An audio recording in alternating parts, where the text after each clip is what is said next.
안녕하세요, 여러분. 건강한 노년을 위한 특별한 시간입니다. 오늘은 많은 분들이 궁금해하시는 주제를 준비했습니다. 혈당 관리를 위해 흰쌀밥 대신 귀리밥이나 보리밥을 드시기 시작한 분들 계시죠? 그런데 이런 변화가 콜레스테롤 수치에도 영향을 줄까요? 오늘 이 부분에 대해 궁금증을 속 시원히 풀어보겠습니다. 먼저 귀리와 보리의 역사부터 살펴보겠습니다. 귀리는 기원전 2000년경부터 유럽에서 재배되기 시작했습니다. 특히 스코틀랜드 사람들에게는 생명의 곡물이었죠. 유명한 속담이 있습니다. 영국에서는 귀리를 말에게 주지만 스코틀랜드에서는 사람이 먹는다는 말입니다. 실제로 스코틀랜드 사람들의 강인함은 귀리 덕분이라는 이야기가 전해집니다. 보리는 더욱 오래된 역사를 가지고 있습니다. 기원전 8000년경부터 중동 지역에서 재배되었으니 약 1만 년의 역사를 가진 셈입니다. 고대 이집트에서는 보리로 만든 빵이 노동자들의 주식이었고 그리스에서는 검투사들이 보리를 먹고 힘을 길렀다고 합니다. 우리나라에도 삼국시대부터 보리가 전해졌습니다. 특히 보리고 개라는 말이 있을 정도로 춘궁기에는 보리가 생명줄 역할을 했죠. 그런데 경제가 발전하면서 보리밥은 가난의 상징처럼 여겨져 외면받았습니다. 하지만 이제는 건강식품으로 다시 주목받고 있습니다. 흥미로운 것은 서양의 의학자들이 일찍부터 이 곡물들의 건강 효과를 알아차렸다는 점입니다. 17세기 영국의 의사 토마스 시드넘은 귀리죽이 당뇨병 환자에게 도움이 된다고 기록했습니다. 당시에는 베타글루칸이라는 성분을 모르던 시절이었는데도 말이죠. 20세기 들어 과학이 발전하면서 이들 곡물의 비밀이 하나씩 밝혀지기 시작했습니다.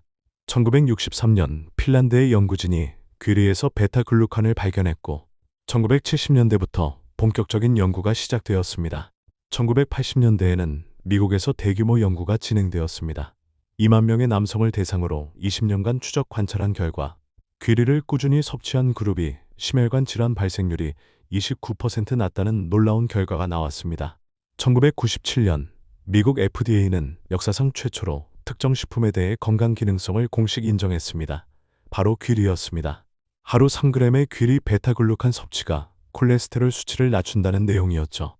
현재까지 귀리와 보리의 건강 효과에 대한 연구는 수천 편이 발표되었습니다. 특히 혈당과 콜레스테롤에 대한 연구만 해도 500편이 넘습니다.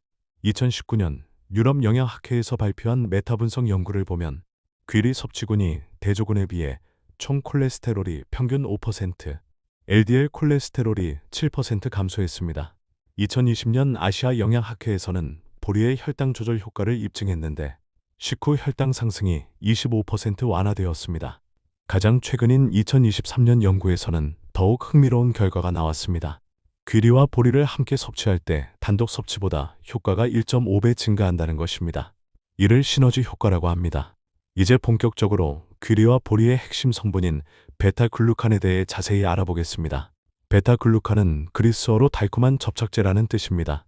실제로 물에 녹으면 끈적끈적한 젤 상태가 됩니다. 베타글루칸은 포도당 분자들이 특별한 방식으로 연결된 다당류입니다. 일반적인 전분과 달리 베타-1 3과 베타-1 4결합으로 이루어져 있습니다. 이 특별한 구조 때문에 우리 몸의 소화 효소로는 완전히 분해할 수 없습니다. 귀리의 베타글루칸은 주로 베타-1 4결합이 많고 보리의 베타글루칸은 베타-1 3결합이 더 많습니다. 이런 미세한 차이가 서로 다른 생리활성을 나타내는 이유입니다. 베타글루칸의 분자량도 중요합니다. 분자량이 높을수록, 즉 더 긴 사슬일수록 효과가 좋습니다. 귀리 베타글루칸의 분자량은 보통 100만에서 200만 달톤, 보리는 150만에서 300만 달톤입니다. 참고로 일반 설탕의 분자량이 342달톤이니 얼마나 거대한 분자인지 알 수 있습니다.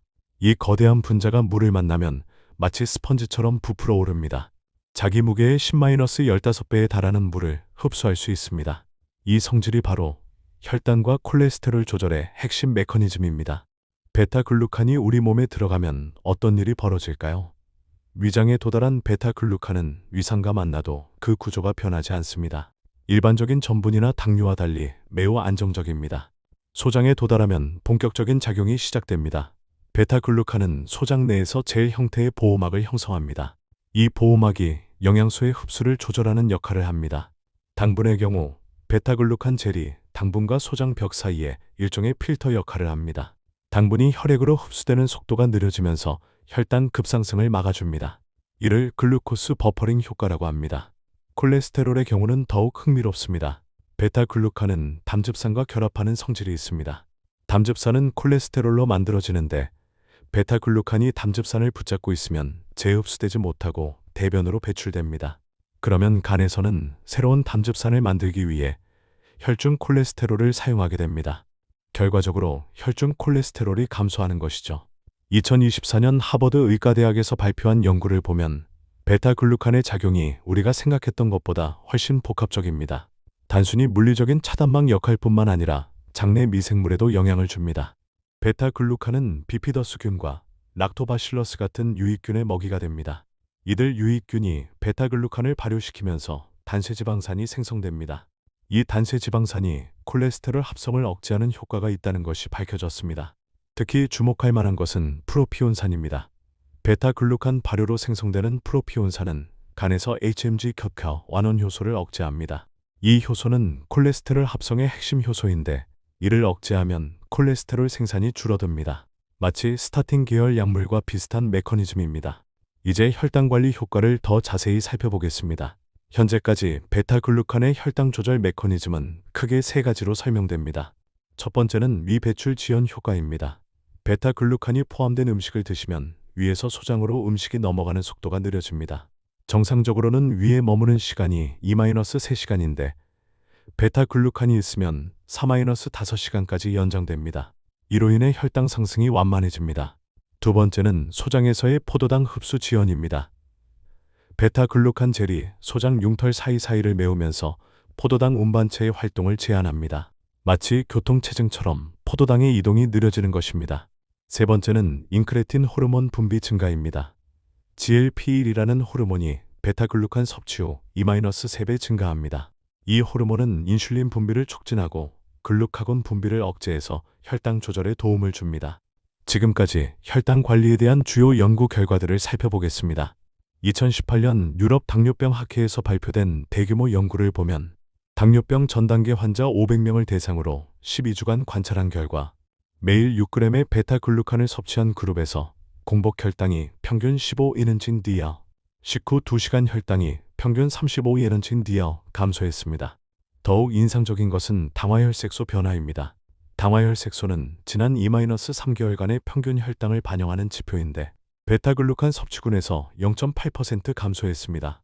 이는 혈당 강화제 수준의 효과입니다. 2020년 아시아 태평양 당뇨병 학회 연구에서는 한국인을 포함한 동양인 300명을 대상으로 연구했습니다. 특히 흰쌀밥을 주식으로 하는 동양인에게서 더 뚜렷한 효과가 나타났습니다. 흰쌀밥을 귀리밥으로 대체했을 때 식후 혈당 스파이크가 40% 감소했습니다. 흥미로운 것은 개인차가 있다는 점입니다. AMY1 유전자 변이에 따라 효과가 달라집니다. 이 유전자는 아밀라아제 효소를 만드는 유전자인데 변이가 있는 사람들에게서 베타글루칸 효과가 더 크게 나타났습니다. 혈당지수 GI와 혈당바 하지수 GL을 통해 구체적으로 비교해 보겠습니다. 흰쌀밥의 혈당지수는 89로 매우 높습니다. 반면 귀리밥은 55, 보리밥은 48입니다. 숫자가 낮을수록 혈당 상승이 완만하다는 뜻입니다. 혈당바 하지수로 보면 더욱 명확합니다. 흰쌀밥 한 공기 200g의 GL은 43입니다. 같은 양의 귀리밥은 28, 보리밥은 24입니다. 거의 절반 수준으로 낮아지는 것입니다. 실제 혈당 변화를 시간대별로 보면 이렇습니다. 흰쌀밥 섭취 후 30분의 혈당이 최고점에 도달합니다. 보통 140-160민진디어까지 올라갑니다. 반면 귀리밥이나 보리밥은 45-60분에 최고점에 도달하고 120-130머친무니지 디어 정도입니다. 더 중요한 것은 혈당이 떨어지는 패턴입니다. 흰쌀밥은 급격히 떨어져서 2-3시간 후에는 오히려 정상보다 낮아지는 경우가 많습니다. 이를 반응성 저혈당이라고 합니다. 하지만 귀리밥이나 보리밥은 천천히 정상 수준으로 돌아옵니다. 단기 효과뿐만 아니라 장기적 효과도 중요합니다. 1년 이상 장기간 베타글루칸을 섭취한 사람들의 연구 결과를 보겠습니다. 2021년 발표된 5년간 추적 연구에서는 놀라운 결과가 나왔습니다. 매일 귀리나 보리를 섭취한 그룹에서 당뇨병 발병률이 58% 감소했습니다. 이미 당뇨병이 있는 환자들에서는 합병증 발생률이 35% 낮아졌습니다. 특히 주목할 만한 것은 인슐린 저항성 개선 효과입니다. HOMA-IR 지수가 평균 2.1에서 1.4로 개선되었습니다. 인슐린 저항성이 개선되면 같은 양의 인슐린으로도 혈당 조절이 더 잘 됩니다. 췌장 베타세포 기능도 개선되었습니다. C펩티드 수치가 증가하면서 인슐린 분비 능력이 향상되었습니다. 이는 당뇨병의 근본적 개선을 의미합니다. 이제 콜레스테롤에 미치는 영향을 자세히 살펴보겠습니다. 베타글루칸이 콜레스테롤을 낮추는 메커니즘은 생각보다 복잡합니다. 가장 잘 알려진 메커니즘은 담즙산 결합 작용입니다. 우리 간에서 하루에 약 500mg의 담즙산을 만듭니다. 이 담즙산은 콜레스테롤로 만들어집니다. 정상적으로는 담즙산의 95%가 소장에서 재흡수되어 다시 사용됩니다. 하지만 베타글루칸이 있으면 이야기가 달라집니다. 베타글루칸은 담즙산과 강하게 결합해서 재흡수를 방해합니다. 결과적으로 더 많은 담즙산이 대변으로 배출되고 간에서는 새로운 담즙산을 만들기 위해 혈중 콜레스테롤을 사용해야 합니다. 두 번째 메커니즘은 콜레스테롤 합성 억제입니다. 베타글루칸이 장내 미생물에 의해 발효되면서 생성되는 단세지방산이 간에서 콜레스테롤 합성을 억제합니다. 특히 프로피온산은 HMG-CoA의 환원 효소를 직접 억제해서 콜레스테롤 생산을 줄입니다. 세 번째는 콜레스테롤 흡수 억제입니다. 베타글루칸 젤이 소장에서 콜레스테롤 입자를 감싸서 흡수를 방해합니다. 마치 코팅제처럼 작용하는 것입니다. 지금까지의 주요 연구 결과들을 종합해 보겠습니다. 2019년 유럽 심장학회에서 발표한 메타 분석에서는 42개 연구, 총 7,800명의 데이터를 분석했습니다. 매일 3g 이상의 베타글루칸을 섭취한 그룹에서 총 콜레스테롤이 평균 13mg/dl, LDL 콜레스테롤이 평균 16mg/dl 감소했습니다.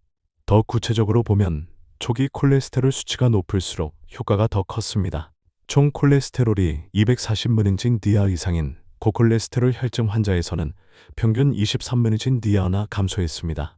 흥미로운 것은 HDL 콜레스테롤에는 거의 영향을 주지 않는다는 점입니다. 좋은 콜레스테롤은 그대로 유지하면서 나쁜 콜레스테롤만 선택적으로 낮추는 것입니다. 중성지방에 대한 효과도 있었습니다. 평균 15-20mg/dl 정도 감소했는데 이는 부가적인 효과로 보입니다. 베타글루칸의 효과는 용량에 비례합니다. 하루 1g 섭취 시 콜레스테롤이 약 3mg/dl 감소하고 3g 섭취 시 9mg/dl, 6g 섭취 시 15mg/dl 정도 감소합니다. 하지만 10g 이상에서는 효과가 더 이상 증가하지 않습니다. 이를 천장 효과라고 합니다. 따라서 최종 용량은 하루 3-6g 정도로 보입니다. 시간적인 측면도 중요합니다. 효과가 나타나기까지는 보통 2-3주가 걸립니다. 6주 후에 최대 효과에 도달하고 그 이후에는 유지됩니다. 섭취를 중단하면 어떻게 될까요? 중단 후 2-3주 내에 콜레스테롤 수치가 원래대로 돌아갑니다. 따라서 지속적인 섭취가 중요합니다. 베타글루칸의 콜레스테롤 저하 효과는 개인차가 큽니다. 같은 양을 먹어도 어떤 사람은 20mg/dl 이상 감소하는 반면 어떤 사람은 5mg/dl도 안 떨어집니다. 이런 개인차를 결정하는 요인들을 살펴보겠습니다. 첫째, 유전적 요인입니다. ABCGA 유전자 변이가 있는 사람들에게서 효과가 더 좋습니다. 이 유전자는 콜레스테롤 배출과 관련된 유전자입니다. 둘째, 장내 미생물입니다. 비피더스균과 락토바실러스가 많은 사람에게서 효과가 좋습니다. 이들 균이 베타글루칸을 더 잘 발효시키기 때문입니다. 셋째, 기존 콜레스테롤 수치입니다. 수치가 높을수록 효과가 좋습니다. 정상 수치인 사람에게는 큰 변화가 없을 수 있습니다. 넷째, 나이와 성별입니다. 50세 이상에서 효과가 더 좋고 남성보다 여성에게서 효과가 큽니다. 폐경 후 여성에게서 특히 효과적입니다. 다섯째, 식사 패턴입니다. 포화지방 섭취가 많은 사람에게서 베타글루칸 효과가 더 두드러집니다. 콜레스테롤 감소는 궁극적으로 심혈관 질환 예방으로 이어집니다. 2022년 발표된 장기 추적 연구에서는 놀라운 결과가 나왔습니다. 20년간 3만 명을 추적한 결과 매일 베타글루칸을 섭취한 그룹에서 심근경색 발생률이 22% 감소했습니다. 뇌졸중은 18% 감소했고 심혈관 질환으로 인한 사망률은 15% 낮아졌습니다. 이를 숫자로 환산하면 1000명당 연간 심혈관 질환 발생을 2.5건 예방하는 효과입니다. 이는 상당히 의미 있는 수치입니다. 실제 연구에서 나타난 성공 사례들을 살펴보겠습니다. 2020년 서울대학교 병원에서 진행한 연구가 있습니다. 당뇨병 전 단계 환자 100명을 대상으로 했는데 절반은 흰쌀밥을, 절반은 귀리 30% 혼합밥을 6개월간 섭취했습니다. 결과는 놀라웠습니다. 귀리밥 그룹에서는 당화혈색소가 평균 6.2%에서 5.8%로 감소했습니다. 총 콜레스테롤은 240mg/dl에서 210mg/dl로, LDL 콜레스테롤은 165mg/dl에서 238mg/dl로 떨어졌습니다. 더욱 인상적인 것은 체중 변화였습니다. 귀리밥 그룹에서 평균 3.5kg의 체중 감소가 있었습니다. 복부 비만도 개선되어 허리둘레가 평균 4cm 줄어들었습니다. 연구 참가자들의 개별 반응을 분석해보면 흥미로운 패턴을 발견할 수 있습니다. 가장 효과가 좋았던 그룹은 초기 혈당과 콜레스테롤 수치가 높았던 사람들이었습니다.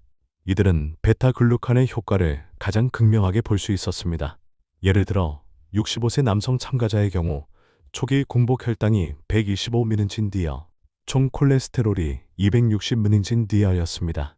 6개월 후에는 공복 혈당이 98mg/dl, 총 콜레스테롤이 220mg/dl로 개선되었습니다. 특히 이분은 고혈압 약을 복용 중이었는데 혈압도 145/90mHg에서 130/80mHg로 개선되었습니다. 반면 효과가 적었던 그룹도 있었습니다. 주로 젊고 건강한 사람들이었는데 이미 정상 수치를 유지하고 있어서 큰 변화를 보기 어려웠습니다. 하지만 이들에게도 작은 개선은 있었고 무엇보다 현재의 좋은 상태를 유지하는 데 도움이 되었습니다. 3년 이상 장기간 귀리나 보리를 섭취한 사람들의 데이터를 분석해 보겠습니다. 2023년 연세대학교에서 발표한 연구에서는 10년 이상 귀리밥을 주식으로 한 50명을 조사했습니다. 이들의 평균 연령은 68세였고 대부분 건강관리에 관심이 많아 자발적으로 귀리밥을 선택한 분들이었습니다. 결과를 보면 이들의 당화혈색소 평균은 5.4%로 매우 양호했습니다. 총 콜레스테롤은 평균 195mg/dl, LD, 이어 콜레스테롤은 115mg/dl로 이항적인 수준을 유지하고 있었습니다. 더욱 놀라운 것은 심혈관 건강 지표들이었습니다. 경동맥 두께 측정 결과 같은 연령대 평균보다 15% 얇았습니다. 혈관 탄성도도 10년 젊은 사람 수준이었습니다. 인지기능 검사에서도 우수한 결과를 보였습니다. 치매 선별 검사인 MMSE 점수가 평균 28점으로 매우 높았습니다. 이는 베타글루칸이 뇌혈관 건강에도 도움을 준다는 간접적 증거입니다. 모든 사람에게 효과가 있는 것은 아닙니다. 효과를 보지 못한 사례들도 분석해 보겠습니다. 가장 흔한 실패 원인은 섭취량 부족이었습니다. 효과를 보려면 최소한 하루 3g의 베타글루칸이 필요한데 이는 귀리로는 약 75g, 보리로는 약 100g에 해당합니다. 쌀밥에 조금씩만 섞어서는 의미 있는 효과를 기대하기 어렵습니다. 두 번째 원인은 일관성 부족이었습니다. 가끔씩만 먹거나 며칠 먹다가 중단하는 경우가 많았습니다. 베타글루칸의 효과는 꾸준한 섭취에서 나옵니다. 세 번째는 조리 방법의 문제였습니다. 베타글루칸은 열에 안정적이지만 과도한 가공이나 오랜 조리는 효과를 떨어뜨릴 수 있습니다. 특히 압력솥에서 너무 오래 끓이면 베타글루칸의 분자 구조가 변할 수 있습니다. 네 번째는 다른 식습관의 영향이었습니다. 귀리밥은 먹으면서도 고지방, 고당분 음식을 많이 섭취하면 효과가 상쇄될 수 있습니다. 성공한 사람들의 공통점을 분석해보면 몇 가지 핵심 요소를 발견할 수 있습니다. 첫째, 충분한 섭취량을 유지했습니다. 하루 최소 3g의 베타글루칸, 즉 귀리 75g 이상을 꾸준히 섭취했습니다. 둘째, 올바른 조리법을 사용했습니다. 물에 충분히 불린 후 적절한 시간 동안 끓여서 베타글루칸이 충분히 용출되도록 했습니다. 셋째, 다른 건강한 식습관과 함께 실천했습니다. 단순히 귀리밥만 먹는 것이 아니라 전체적인 식단 관리도 함께 했습니다. 넷째, 장기적인 관점을 가졌습니다. 1-2주의 단기간이 아니라 최소 3개월 이상의 장기간 관찰했습니다. 다섯째, 정기적인 건강검진으로 효과를 확인했습니다. 객관적인 수치 변화를 통해 동기부여를 받았습니다.